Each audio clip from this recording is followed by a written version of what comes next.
નમસ્તે મિત્રો, સ્વાગત છે તમારું આપણી યુટ્યુબ ચેનલ રત્નોત્તરમાં. અને આજે આપણે વાત કરીશું ભાવનગરમાં Shrimati Laxmiben L B Ed college છે, તેમાં છે એ પ્રિન્સિપાલ અને પ્રોફેસરની પોસ્ટ માટે છે એ નોકરીની જાહેરાત બહાર પાડવામાં આવેલી છે. તો ચાલો મિત્રો મેળવી લઈએ તેના વિશે વિગતવાર માહિતી. હવે સૌપ્રથમ વાત કરીએ તો તેમાં પ્રિન્સિપાલ ગુજરાતી, હિન્દી, સંસ્કૃત, પદ્ધતિશાસ્ત્ર, અંગ્રેજી, સામાજિક વિજ્ઞાન, અર્થશાસ્ત્ર આટલા વિષયોની છે એ જગ્યા ખાલી છે. હવે આના અંદર છે મિત્રો તમારે છે સૌપ્રથમ તમારા ડોક્યુમેન્ટ છે એને રજિસ્ટર રેડી કરવાના છે. કઈ કઈ શૈક્ષણિક લાયકાત માંગેલી છે, શું એડ્રેસ પર તમારે મોકલવાનું છે, તેની ચાલો મેળવી લઈએ વિગતવાર માહિતી. સરદાર પટેલ સેવા ટ્રસ્ટ સંચાલિત Sardar Patel education institute Shrimati Laxmiben L Kakadiya BEd college Kaliyabid Bhavnagar. હવે એના અંદર છે એ સ્ટાફની રિક્વાયરમેન્ટ છે.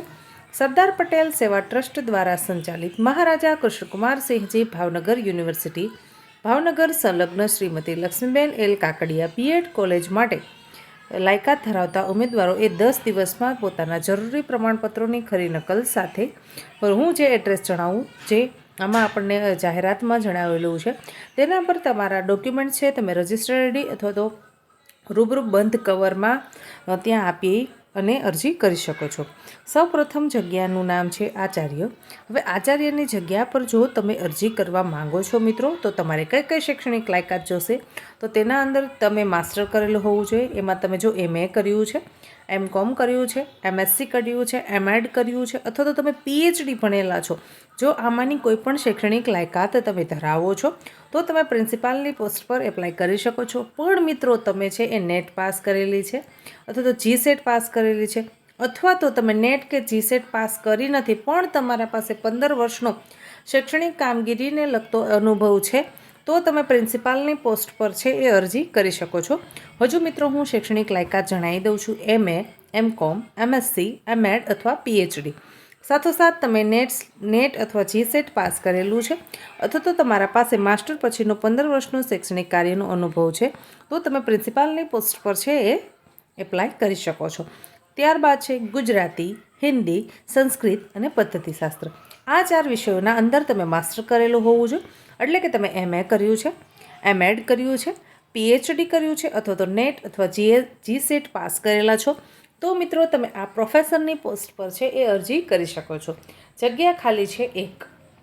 હવે ત્યારબાદ વાત કરીએ તો અંગ્રેજી, સંસ્કૃત, પદ્ધતિશાસ્ત્ર. હવે તેના અંદર પણ મિત્રો આપણા પાસે માસ્ટર માંગ્યું છે. જો તમે MA કર્યું છે, MEd કર્યું છે, PhD કર્યું છે અથવા તો નેટ અથવા GSET પાસ કરેલી છો, તો પણ મિત્રો તમે આના પર છે એ અરજી કરી શકશો. ત્યારબાદ છે વિષય સામાજિક વિજ્ઞાન, અર્થશાસ્ત્ર અને પદ્ધતિશાસ્ત્ર.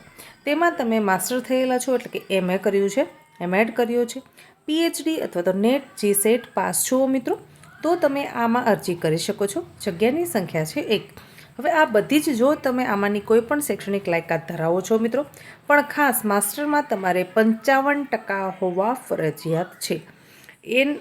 NCTEના નિયમ અનુસાર તમે 55% માર્ક્સ છે એ તમારા હોવા જોઈએ, તો જ તમે આના માટે છે એ લાયક ગણાશો. રૂબરૂ અથવા તો તમે રજિસ્ટર્ડ એડી પણ કરી શકો છો. હવે અધૂરા પ્રમાણપત્રોવાળી અરજી છે એ સ્વીકારવામાં આવશે નહીં.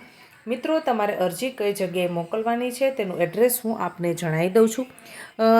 Shrimati Laxmiben L Kakadiya BEd college Kadiyabid Bhavnagar. આ એડ્રેસ પર તમારે મોકલવાનું છે. તાલુકો જિલ્લો ભાવનગર લખીને મિત્રો એક સરસ મજાનું રિઝ્યુમ બનાવી લેજો. એક ફોટો લગાવવાનો, તમારા બધા જ ડોક્યુમેન્ટ છે તેને સ્વપ્રમાણિત કરી અને તમે અરજી મોકલી શકો છો. આશા રાખું છું કે તમને આ માહિતી પસંદ આવી હશે. જો માહિતી પસંદ આવી હોય તો વિડીયોને શેર કરજો, તમારા મિત્રો સુધી તેને મોકલજો અને અવનવી નોકરીની માહિતી મેળવવા માટે આજે જ આપણી રત્નોત્તર યુટ્યુબ ચેનલને સબસ્ક્રાઈબ કરી લેશો. ધન્યવાદ.